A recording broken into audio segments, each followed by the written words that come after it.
to be honest with you, I've been hitting that Peloton bike a lot. I didn't think it was more for Francesca last year, but now I am putting really good use to it these last few weeks. So I didn't realize how hard it was, Gene. It's pretty Yeah. hard. So it's definitely not like a spin class. With the NHL season on pause, the National Hockey League is coming up with various ways to continue to engage with NHL fans, including, NHL Hat Trick Trivia, which will be hosted by PK Subban, and it debuts tomorrow. And guess who's making a special guest appearance on that show and with us today? It is Patrick Maroon. Pat, how are you doing so far through this NHL pause? I'm doing good. Family's doing good. But thanks for having me on, Gene. I really appreciate it. It's been tough for the pause, but I'm just we're all trying to stay safe, and we're all trying to do the right things to make this virus pass, so we can all get back to business and get back to work again. And until that happens, so you made a special guest appearance on PK Subban's new show through the National Hockey League. What was that like for you? It was great. PK did an excellent job of hosting it. NHL contacted me asking if I wanted to do it, and it was a great thing to interact with the fans and have the fans call in and interact with PK and myself. So it was a really cool little show we did. I think people are really going to like it, and with PK's personality and his fun-loving, he's got a lot of energy. So it was certainly fun, and I think people are really going to really enjoy it. Yeah, to say the least. The P stands for Purnell, but it could stand for personality. Now, I believe on the opening show, a couple of contestants, one a paramedic from New Jersey and one a St. Louis police officer, which is where you're from, as people know. So what was that tie-in like for you to have someone local for you be involved in the opening show? Yeah, it was great. His name was Chuck, and he's a police officer in St. Louis, and I actually played roller hockey with him growing up. So it was, and he's the guy that helped me with my cup party. He protected it and drove us around and made sure we were safe with the cup in St. Louis. So he's a really good friend, and he's a good kid. And obviously he's on the front lines right now. Him and the nurses and doctors are doing such a great job of making sure we're all staying safe and we're all doing the right thing. So I'm glad he got to come on. Now, you mentioned Chuck, the St. Louis police officer who's involved in the NHL Hat Trick Trivia show with PK Subban, and that he was involved in your day with the cup. Now, when you think back to that day, I mean, does everything stand out? Or are there a couple of moments that are even more special than an entire day that was special?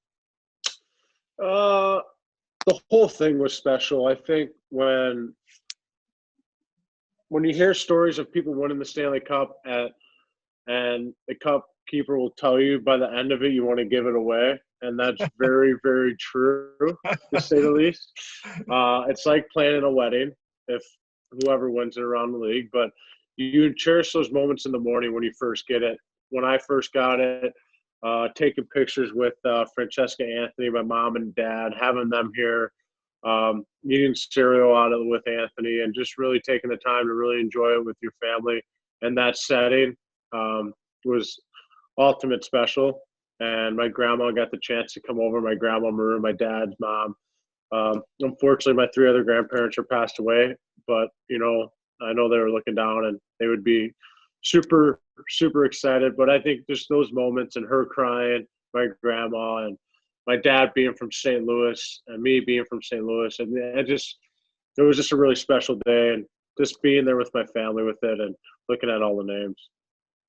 I think of this story of you going back to St. Louis, and the franchise had never won a cup, and then you're there and they win for a kid who grew up as a Blues fan. Does that ever stop sinking in when it comes to having the ability to live out that kind of a dream? Yeah, it's crazy, Gene. I think the craziest thing for me is, like you said, me being from St. Louis kid, and never first franchise bringing a cup here. And I think when I signed with Tampa, it was kind of all over. You know what I mean? The summer we're all on the high, and then I signed in Tampa. And then now when I just got back here, and I've been going to the grocery store. The things that you're only supposed to do is Right. grocery shop and gas stations and, you know, pharmacies. So you look around and then people just come up to you and acknowledge you, and it's crazy. People are still going nuts over it, and I forgot about it a little bit, and then when I got back, it's people are reminding me again. So it's going to be with me the rest of my life, which is going to be really neat. You talked about a number of people who enjoyed the Stanley Cup with you. I don't know who's getting more attention sometimes, your son Anthony or you. And I think that started with an interview you did when you were a member of the Edmonton Oilers, and you scored a goal, and you saw Anthony react to your goal. Did that kind of change how, I don't know if how people looked at you, but just, you know, we don't see athletes be emotional like that too often, but it really makes them feel even more human. And I wonder what that episode was like for you in your life and Anthony's life.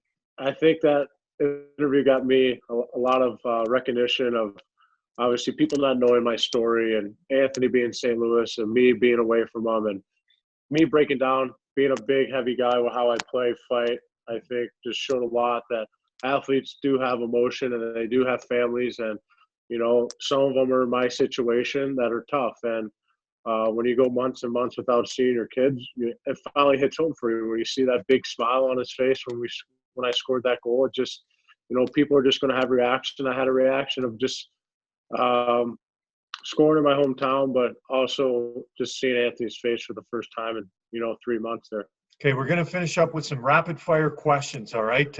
I know that so many people have had more time to eat. So we're going to start with what's your favorite food? Francesca's chicken cutlets. Okay. Toughest goalie to score on? Oh, I don't know. I mean, I haven't scored a lot of goals, Gene. So how about Carey Price? Okay, that's a good choice. Who was your sports hero? I'm a big Tiger Woods fan. If we're talking hockey, I mean, that's still pretty hard. But if we're talking just sports in general, I think Tom Brady or Tiger Woods. Most enjoyable vacation you've ever been on? I think Disney World with Francesca and Anthony. I think we really enjoy Disney. I know it's people go to Europe and different things. You know, I've been to Cabo, but I think just that family time with Francesca and Anthony going to Disney, I think we really do enjoy that time. So I think that's our favorite. And this might be a tough one. Favorite piece of advice that you were given along the way?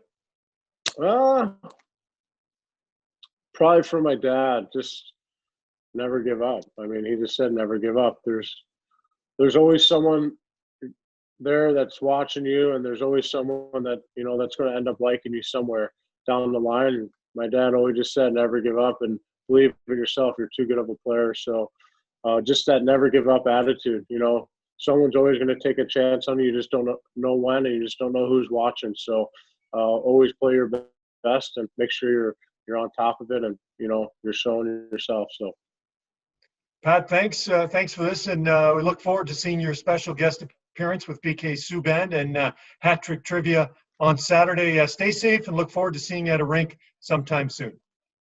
Thanks, Gene. I appreciate it. You stay safe also. You know, I love talking to you, and make sure all the Edmonton fans are staying safe, all right? Will do.